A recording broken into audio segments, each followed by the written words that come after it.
What's up, guys? It is Dustin again with the Seeing Red MMA podcast here. Just got done watching UFC 285, Jon Jones versus Ciryl Gane. Wow. It is so nice to have the greatest fighter of all time back in action, reclaiming his rightful spot as the number one pound-for-pound fighter in the world. I'm so happy. I'm so happy that he's back. It's bringing back vibes from when I was growing up and Jon Jones fought Shogun, and he captured the belt at the youngest champion ever. And it's just such a good nostalgia feeling to finally have Jon Jones back and looking fantastic as well doing it. Up a new weight class, up at heavyweight, going in and weighing in at 248 pounds and mopping the floor with Ciryl Gane. So to kind of start it off here, let's just talk about that fight, just the main event, because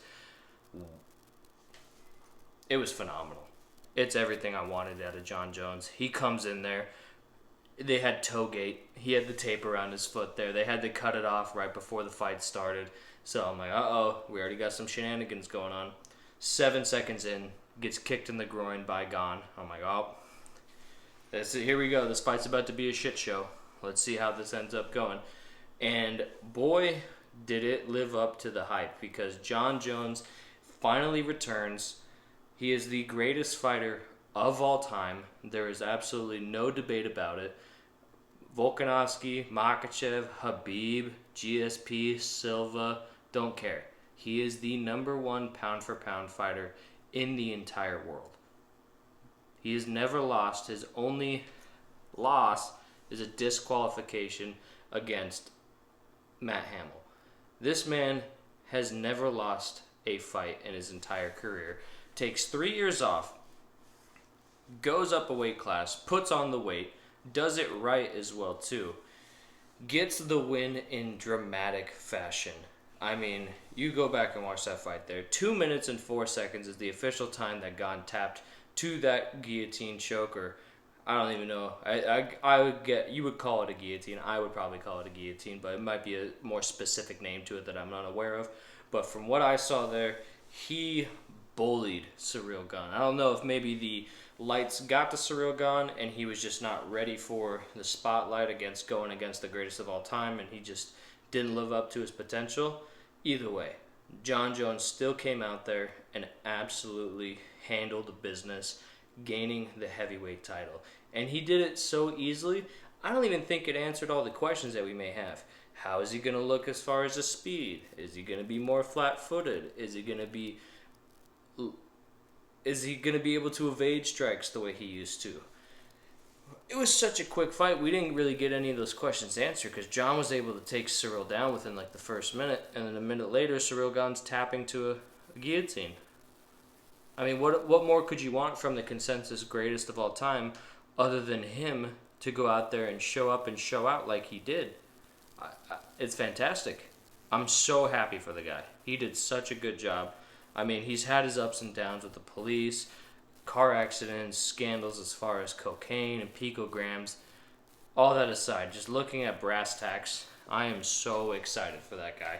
He went out there and did what he was supposed to do, and he did it with flying colors. And I mean, say what you want about the guy. I just watched some of the post-show. He's going to donate that $50,000 bonus he got to the city of Albuquerque to help youths. I don't know in what capacity or what specifically he's going to be doing with that $50,000, but he is going to be giving it back to the community. And call me crazy, I might just be kind of excited because we finally get to see Jon Jones back again, especially at the number one spot.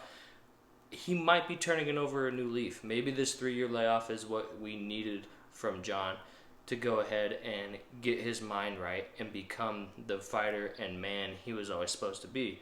Now, hopefully nothing happens down the road where you can look back at this video and be like, oh, Jon Jones vacated or stripped of heavyweight title due to fill in the blank. I don't think we're going to be seeing that Jones anymore. I think he's grown up a lot. I mean, he literally has been in the UFC since he was 21? Won the belt at 23? He's grown up in the UFC. I mean, he was an adult, but he's still a kid. I mean, he's younger than I am when he got in the UFC by like 3 years, 4 years, and went in there and won the belt within a year and a half or 2 years or whatever the timeline was. But such an amazing win for him. I am ecstatic for him. I can't wait to see him fight Stipe Miocic in July. I think that's going to be a great fight. I mean, if you watched the last video, you know how much of a big Stipe fan I am.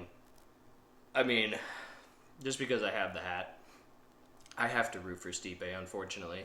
So, it's going to be a rough night for me. Because if Jon Jones looks like that against Stipe, it ain't going to be good for Stipe. But I'm still be repping the hat. I wear it every Stipe fight. Win, lose, or draw. I went on a pretty good win streak after I caught it during the Junior Dos Santos 1 fight. But either way, what an amazing main event. That was fantastic. I'm so happy for Jon Jones. But another crazy thing that I think is kind of getting overshadowed by the main event here, Valentina Shevchenko's title run is ended via submission, rear naked choke in the 4th round by Alexa Grasso, your 3rd Mexican champion in the UFC in a span of 3 months. Guys, you have Brandon Moreno January, Yair Rodriguez February, Grasso March. 3 champions in 3 months, and it's barely even March. It is March 4th right now. I mean, technically it's March 5th because it's almost 1 in the morning over here, but still. You got 3 Mexican champions in the span of a 3-month period. I think Mexico is... I think you're going to see maybe not the same output that Russia has been putting out there as far as getting a lot of fighters from a specific country and kind of taking over the sport. But don't be surprised if you start to see down the road here within a couple of years a lot of Mexican talent coming into MMA, especially the UFC, and just doing work. What an amazing fight. I did have Valentina up on the scorecards there, but Grasso, what a dog. She specifically trained that kick too. When Valentina threw that spinning back kick to the body, Grasso said her and her coaches actually trained to actually take the back from that position. And when she got the back, she went straight to that. And kudos to Valentina as well too, because that choke was in tight. It was so tight. And Valentina fought for as long as she could before she had the tap. And if you watch the last video as well too, I said if Valentina wins this fight, she should be the number 1 pound for pound for women in MMA. I mean, they're going to rematch. We are going to see an immediate rematch, maybe July, maybe on the same card as Stipe Jones in the co-main event as well too. I think that's probably going to be a possibility just because of the high profile. I mean, if it's Valentina Shevchenko, Valentina and Jones have had a history of actually being on the same card quite a bit. So I wouldn't be surprised if you see Shevchenko under co-main eventing another Jon Jones card, fighting to get her belt back against Alexa Grasso. But what a feel-good moment as well too, because man, even though I'm just a white guy from Arizona, I do tend, like when it comes to the World Cup and things like that, I lean more towards Mexico. My friends and family will know why specifically, but I do lean more towards Mexico a lot. So it is so nice to see that they're actually infiltrating a sport that I've always loved and enjoyed, that I have a big passion for, and now I'm seeing them get their shine on the world stage. Like I said, 3 Mexican, and you might say Cain Velasquez, I'm talking born, raised, and trained in Mexico, maybe besides Brandon Moreno, but most of his training when he was coming up was done in Mexico. But even then, born and raised in Mexico, becoming UFC champions. It is so nice to see. It's so refreshing. I love it so much. So happy for Alexa Grasso. You saw her reaction at the end of the fight too. You can't help but not feel good for her. You can't help but watch her winning the belt and hopping off Valentina as soon as she felt the tap. I just felt so happy for her. It's such a good feel-good moment. Like, this will go down. I mean, mark my words. You will see, be like, hey, guys, remember 3 years ago when we had 3 Mexican champions in a span of 3 months, and it was back to back to back 3-0 in championship fights, and we're 3 months in, guys. There's 3 champs. 1 a month. January, February, March. That's crazy. It's crazy. I love it so much. And I have seen, I mean, it's hard to bet against Valentina, but in hindsight, I mean, you're probably going to laugh at me. I did have this weird feeling about Grasso because of the way she strikes and how much of a dog she is. She's just super durable and super tough, and I could have seen her finding a way to win, especially on the ground and things like that, because she's been known to have really good back-taking abilities. But what a great night for her. Kudos to Alexa Grasso. You got my respect. You're a dog out there. I mean, you've always had it, but you go out there and you beat the number 2 pound-for-pound female fighter on the planet. You definitely deserve the credit there. So, amazing fight by those 2 women. Congratulations to Grasso. Then we move on to the feature fight of the night, which was a barn burner. Jeff Neal, Shavkat Rakhmonov coming in there and duking it out for 3 rounds with basically about, from what I'm seeing here, about 33 seconds left, or 43 seconds left on the clock. Rakhmonov gets the submission, standing rear naked against the fence there. At first, I thought Jon Jones macheted him and just choked him out and dropped him on the floor, which he kind of did, but I thought Jeff Neal might have been asleep just because of the way he did fall, but he actually tapped and then kind of like, I mean, he probably was on the brink of it because Jeff Neal's a tough guy. I mean, he's not tapping unless he absolutely needs to, unless the lights they're going in. He just doesn't feel like going to sleep that night, which, respect to him. But what a barn burner. They were trading back and forth, just slanging leather. There was a couple of times Rakhmonov got rocked there, so we can see that he's not completely invincible. But at the same time, though, he's got that dog in him, man. He's able to bite down and go in there and just keep going. But he has 100% finishing rate, 17 wins, 7 submissions, 6 knockouts. Let me do the math real quick. No, he has 9 submissions and 8 knockouts. My math is ass backwards there. It's late. I'm sorry. It's been a long night. A great night. But at the same time, though, he is a problem for the rest of that division. The only thing I'm hoping is, please, give him another fight against a top guy before the year is over. I don't care if it's Bilal. I don't care if it's Colby. I don't care if it's the winner of Masvidal versus Burns. Give him a top 5 fight. And if he goes out there and performs the way he did tonight, you give that man a title shot. Because, by golly, he is an assassin. He is so good. And the way he was able just to barely stay at a distance, come back into range, pivot, not get hit, and then just keep working off of that. I mean, he's a sharpshooter. I think he even doubled up on straight rights against Jeff Neal when Jeff Neal tagged him. I think Jeff Neal tagged him with the straight left, and Rakhmonov was like, cool, here's 2. Bop, bop. And I was just watching that. I'm like, dude, this guy's fast, too? He could do it all. He can literally do it all.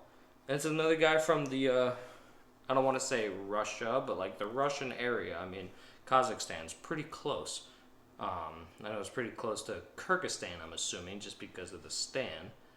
Could be wrong. I don't have a map pulled up right now to make sure I'm right on that one, but that was an amazing fight. Kudos to Jeff Neal as well, too. I know he came in 4 pounds overweight, so he did. I think that might have been why he was fighting so hard, because he knew that 30% of his purse was going to be going to Shavkat, so he's like, man, I gotta go out here and do some work, because, man, this man's already taken 30% of my money here. So it's something like that as well, too. Sorry, just scoot a little bit closer. But I think both of them, especially Rakhmonov, nothing to be ashamed of there. Jeff Neal, nothing to be ashamed of. You went out there and performed against a guy who's one of the most feared dudes in the welterweight division. There's not many guys out there that want to fight Rakhmonov, which actually, I don't blame them. Because if he goes out there and performs like that every single time, that's a scary dude to fight.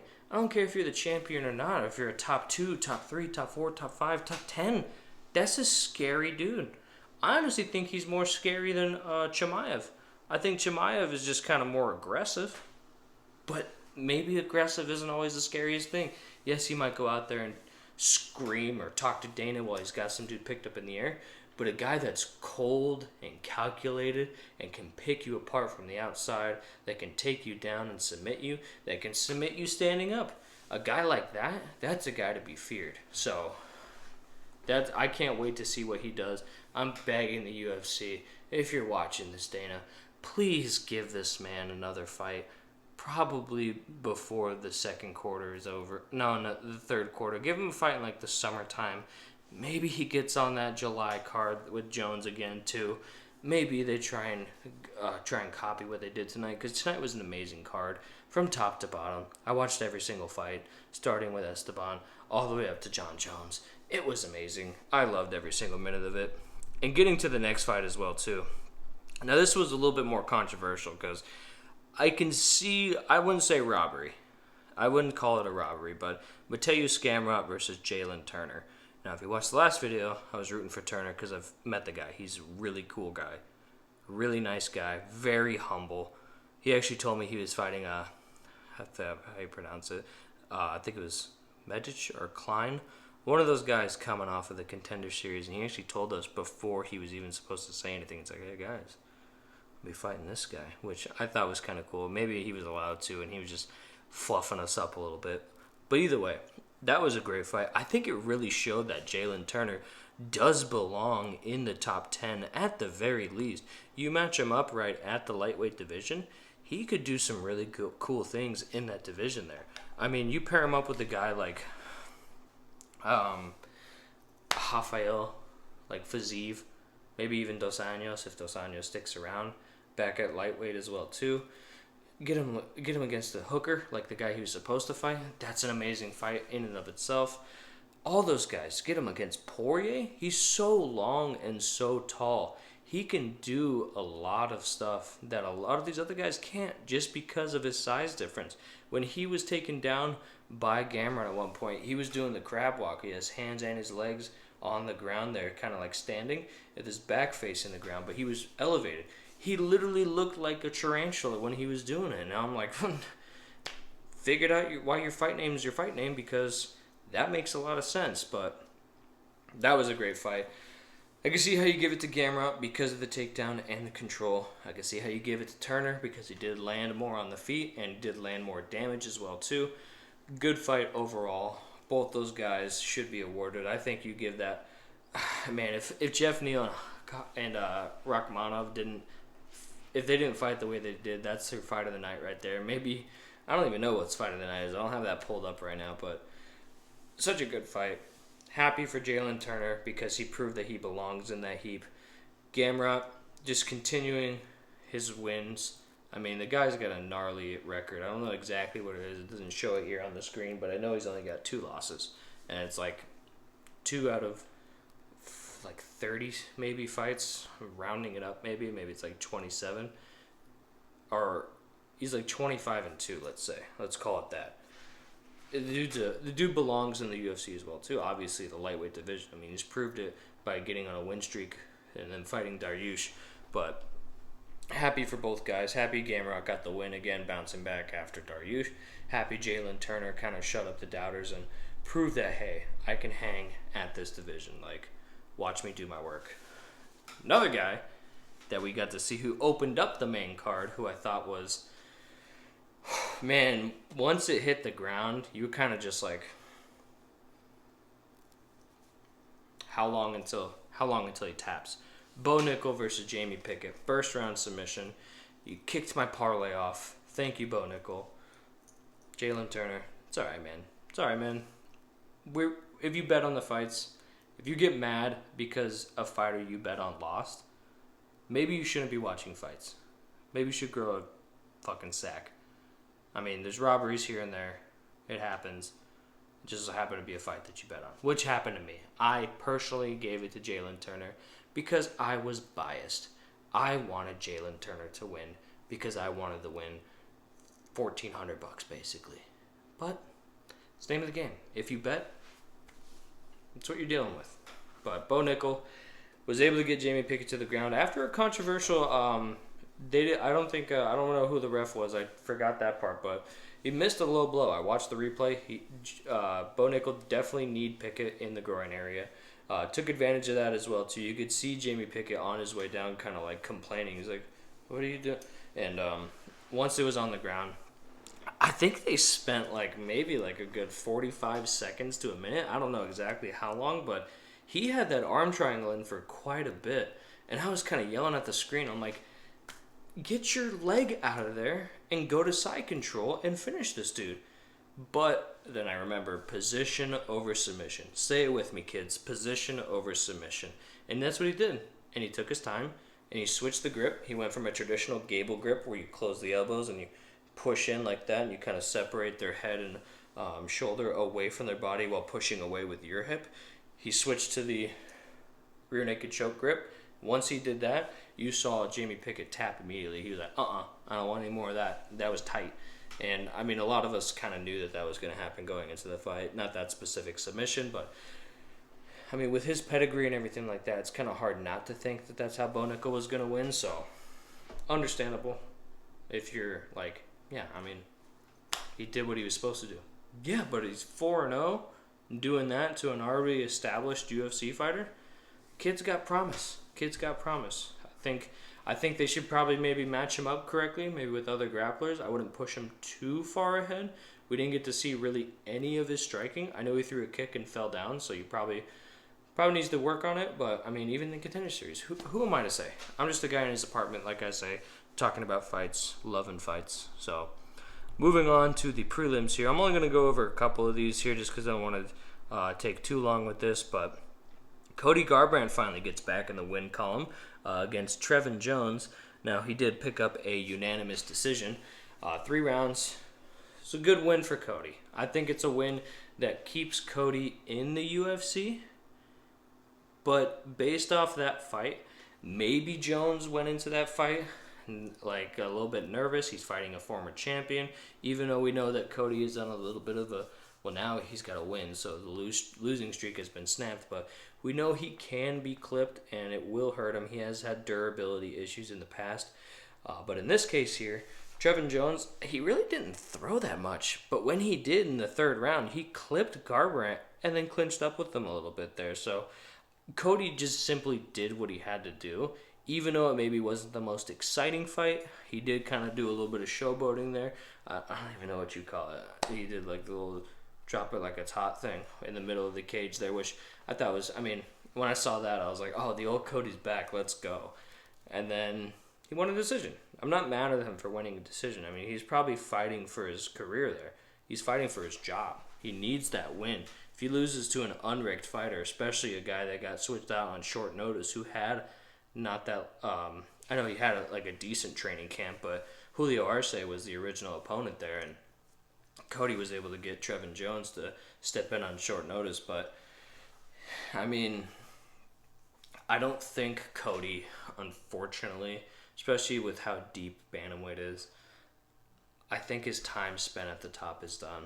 I think if you keep Cody around, you match him up well, because you know he's a performer. He likes to show up and show out, which let him do that, but match him up accordingly. Don't give him guys that are gonna try and swing for the fences and try and match his ego and bring him out of his fight game, which even guys that aren't known for doing that might try and do that because of Cody's history with something like that. But all I'm saying is, UFC, please be nice to Cody. We love Cody. We miss Cody. We miss Cody winning. Hopefully this is the beginning of a new career and he goes on a crazy win streak and gets back up to the top 10, maybe even top 5 as well too. But I think his time near the title has passed him. I don't think he's going to be getting anywhere near that anytime soon. So congrats to Cody Garbrandt. We love you, Cody. Next fight. Wow. If you follow me on Twitter, you saw me tweeting about this one. This fight was absolutely pure slop, and I loved it. I loved every second of this fight. Derek Brunson versus Dricus du Plessis. And I just realized this. I've been saying Dricus' name wrong the entire time. It's not Driscus, which I thought it was. It's Dricus, Dricus. My mistake, Mr. Duplessis. I apologize. But, man, two of the most awkward strikers on the feet going at it, they actually look similar at some points. They kind of, like Brunson especially, that's how he got caught by Whitaker, kind of runs forward and blitzes and just throws with his head up in the air, which, I mean, he's not known for his striking. You know, he does have knockout wins. I think that's just because he's explosive. But, man, that was a weird fight. I need to go back and rewatch that one when it's on ESPN Plus, because, yeah, we paid for the pay-per-view. We definitely paid for the pay-per-view. But then you go back and rewatch that one, because that was just fun. That was a lot of fun. I thought that was your fight of the night until Jeff Neal and Shevchenko went in there. But, man, sad to see Derek go out like that, especially when the round ended. And as soon as the round ended, right before the round ended, he got hit with two big shots while Duplessis was in his guard there. And you could tell Derek was really hurt. I mean, when any guy gets hit twice and doesn't move, and then once it's like the round ends and he's got his arms over his head, he's like, it's not a good sign. I didn't like seeing that, because I've been watching Derek Brunson since Strikeforce got purchased by the UFC and he got brought in and he started fighting all those guys, and I was like, oh wow, this guy can fight. I mean, he's good. He went on that crazy knockout win streak, so I kind of grew up with Derek Brunson in a way. But in this case here, man, and honestly, I don't think this was a great showing from Duplessis either. I think this is kind of like, they were both super tired. They were both gassed. And when you have two gassed fighters and that throw really hard, they kind of resort just to that. Like, there were so many moments where if maybe Brunson didn't lose his gas tank, he might have been able to take Duplessis down and kind of hold him there. I know he did it a few times, especially early into the first round, so maybe that might have benefited him if he kind of stuck to that game plan. But it's fighting, though. I mean, you're in there, you kind of, like, in a fight like that, you're fighting for survival. And when you got both of those guys got heavy hands, you're going to try and use them. I mean, it takes a lot more energy to throw punches than it does to shoot for takedowns. So I understand why he didn't shoot for takedowns, even though that was probably his pathway to victory. Most of us probably thought, I would say, his way to win was wrestling a lot more. But, I mean, big win for Duplessis. I mean, he's undefeated in the UFC right now.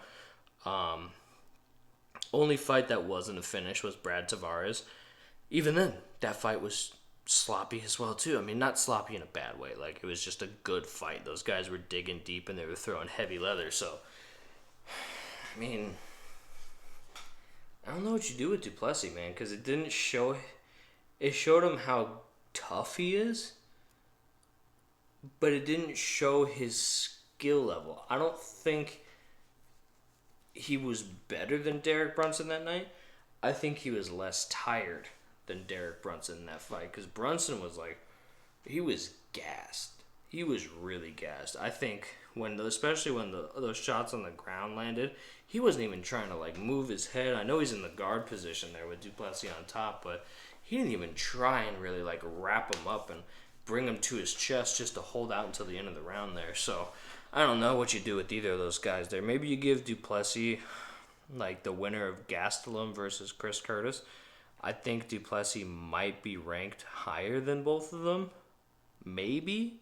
They don't show their rankings next to their names on the UFC website, which I think is kind of weird. But either way, I think Chris Curtis or Kelvin Gastelum, that's a really good test for Duplessis, especially if Chris Curtis goes out there and beats Gastelum.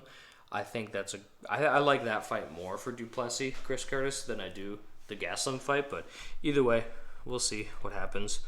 Amanda Ribas, unanimous decision versus Viviana Araujo. Julia Marquez versus Marc-Andre Barriot. I don't know if I said that right whatsoever, but I tried to throw some French-Canadian twang on that. But, excuse me. But I think, I think Julian got caught. It was definitely a comeback win, but took a lot of unanswered shots there. I thought it was kind of unnecessary at a certain point there. I mean, I like Julian Marquez. It's a 2-fight losing streak. Been TKO'd or KO'd back-to-back is never fun. Hope the Cuban Missile Crisis gets it together. Maybe Miley Cyrus can come comfort him or something like that. Maybe shave his chest hair or something. I don't know what she asked of him when he called her out to be his Valentine, but either way, good fight as well too. Big win for Barrios. I don't know why I'm saying his last name. I can barely pronounce it. I barely pronounce English right. But another good fight that I was very impressed by this guy, Ian Gary. Now, if you watch that fight, I know that was the last fight of the early prelims. So if you're an absolute degenerate like me, you watch from the very first fight of the night, which is Esteban Rivovic versus Loki Radzapov. Don't know if I said either of their last names right, but we're going to go with it. And then you watch the whole entire card. And Ian Gary, man, he got rocked in that first round. I mean, I think he might be in love with his hands a lot because he has sick boxing. His boxing is insane. And especially that finishing sequence in the third, he was hitting them from all over the place there. I don't think Kenan really knew what to do, but Kenan landed that good left hook, and I think it kind of reminded Gary, like, hey, let's not try and get a little bit too confident here. You can still get cracked. And he cracked Gary, and I'm kind of regretful of this tweet, too. I said, if you had Ian Gary on your parlay, cash out now. That was at the end of the first round. Man, did he prove me wrong. I apologize, Ian Gary. I even quoted my own tweet, and I was like, I apologize. If you cashed out, I apologize. Did not mean for you to lose money. But he was a favorite. Can't imagine you won a crazy amount of money unless you had one of the gnarliest parlays of some time. Parlay him third round KO with the fourth round submission for Grasso. Then you're going to Sizzler. In this case, though, I think Ian Gary, even though when he got into the UFC, he beat a decent fight. I forget the gentleman's name, but knocked him out. It's a good win. It's a good win to have in your first fight there. Second fight, won a decision. Not bad, but I wasn't sold on Ian Gary. He wasn't getting hit. He wasn't taking damage, and we weren't seeing how he responds to taking damage. I'm getting more and more sold on Ian Gary. I like the kid. He's good. He's good. He's got sick boxing. It's really long and lengthy for the welterweight division there. So, I think he does good things in that division there. I see him. Maybe, hopefully, they play it safe with him. They don't give him bad matchups there, especially because welterweight is so stacked. But expect for him to. I'd say he's sticking around for a while. I know he's super young as well too. Just had a baby. Congratulations, Ian. That's awesome. Yeah, I mean the rest of the fights were really good too.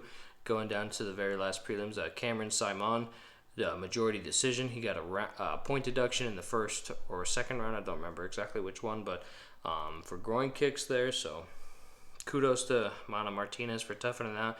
Martinez did miss weight, so there is that as well too. But this Cameron Simon guy, he's good too. He really knows how to evade strikes. He knows how to land them as well too. He knows when to pick his shots and when to throw specific other shots. So very impressed with him as well too. I was watching him on the Contender Series.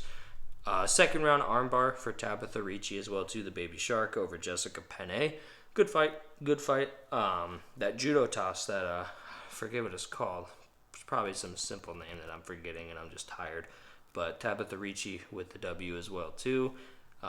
Second round submission. Good for her. Farid Basharat. Man, I was very, very surprised with Blackshear. I thought he did very good for the caliber opponent that he was fighting in Basharat. And he had Basharat in some trouble in the end of that third round, throwing up the triangle with a couple seconds left. And it looked tight. I don't think he might have been able to get out of that if he had maybe a half round to work with it or maybe a little bit more. But still, very good fight. First fight of the night, Esteban Rubovic loses the decision unanimous to Loki Radzhabov. Tajikistan, again another Tajikistanian. Tajiki? I don't know what the name is. He's from Tajikistan. That's all I know. Good win for him. Faced a little bit of adversity. Esteban was ripping the body a lot as well too. So definitely kind of showed up and show out the way he's supposed to. I mean, we all knew he was going to be wrestling heavy, so I'm glad he was able to get the good job done. I'm happy for him to be fighting in the UFC because I don't know if this is true, but from what I heard, he was supposed to be on the most recent, the season of Ultimate Fighter that's filming currently right now with Michael Chandler and Conor McGregor there. And apparently he was supposed to be on Team McGregor and got booted off for a McGregor teammate there, which, all right, he got to the UFC anyways. I mean, he wasn't no punk. He was coming off the PFL, fought in Khabib's league as well, too. Apparently he made it to the finals in the PFL as well, too, which, say what you want about the PFL, but if you at least make it to the finals, I mean, you are a good fighter. You got to be good enough to go through a whole tournament like that and stay focused. So kudos to him. Overall, this card was amazing. Jon Jones returns, wins the heavyweight belt, established his name as the number one pound-for-pound fighter in the world. Alexa Grasso becomes the third born and raised Mexican champion in the UFC. The first Mexican female champion, may I add, as well, too. So, unbelievable win for her. Shavkat Rakhmonov, fight of the night, along with a pretty gnarly submission there as well, too. Cody getting back on his win streak there. Bo Nickel making his debut.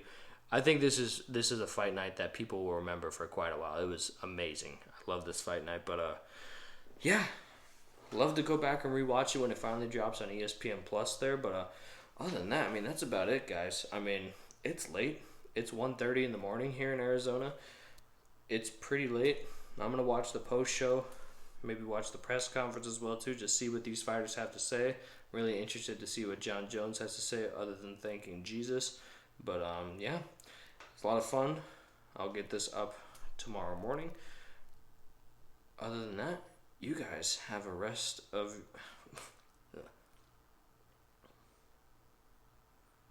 Yeah. I'm tired. I want to go to bed. Alright, guys. Well, UFC 285 in the books. Now, remember, if you like the videos, make sure to like and subscribe. Be posting Fridays before the fights and Sundays after the fights. So if you like the channel, like and subscribe. I'll be posting content. Follow me on Twitter at Seeing Red MMA, and have yourself a wonderful day. Peace.